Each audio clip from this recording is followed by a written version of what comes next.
Hello, my family. God bless you. And thank you for always joining us. Please, I want to encourage you to like, to comment, and to share and spread the word that Jesus is alive.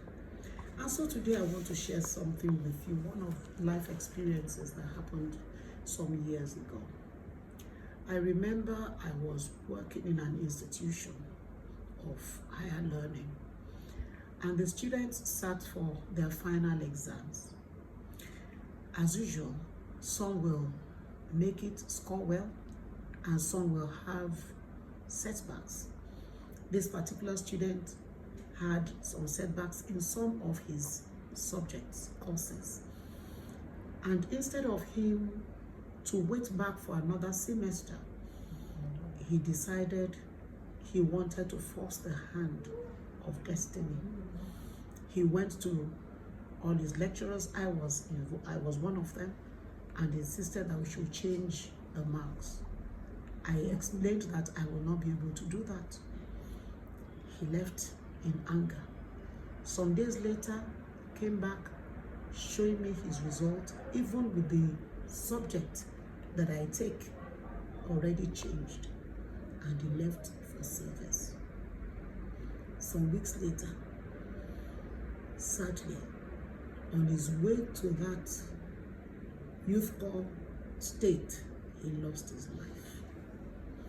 Yes, it's a sad story, but it has taught me that when God does not answer the way we expect, when God does not show up how we expect, when God does not show up when we expect, then the devil begins to tell us, do you think that God really loves you? Do you think that God cares? Beloved, there are times God does not answer the way and the time, and even for the reasons that we are asking him. Because he has a global picture. He has a big picture. He understands the side effects of what we are asking for at that point in time. Our asking is just limited to that point in time. But the truth is, when time begins to explain to us, begins to unravel unknown things to us, then we now realize why God did not allow that to happen. Maybe you had an interview you wanted to go for, and then the rain started falling and you felt so bad, only to realize that that particular day, the interview did not even hold. Or maybe you wanted to apply to a particular organization, not knowing the things that they do in that particular organization. And because God did not allow you to get into that organization, you looked at the money, you did not know the things behind the facade, the good looking of that company.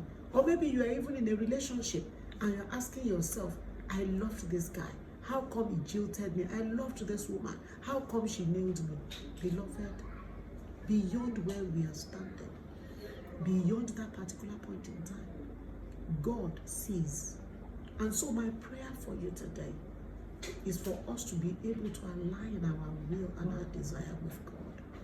My prayer today is that we will be patient enough to wait on God, to say when it seems as if he's not answering, even in silence, he's still saying something. God is working behind the scenes, and we just need to trust him.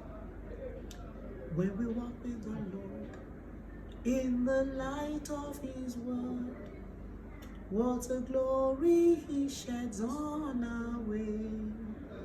When we do his good will, he abides with us still, and with all who will trust and obey.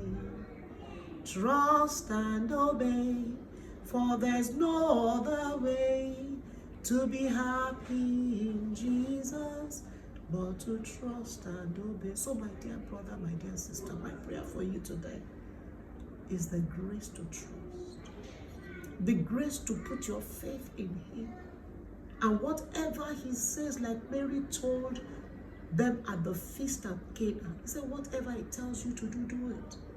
The grace to trust and the grace to obey like never before. May you be able to hear him. May we be able to hear him May we be able to put our faith in him, knowing that he loves us beyond our imagination. And when next we see, may your testimonies gladden my heart and beautify your life. God bless you. See you next time. Amen.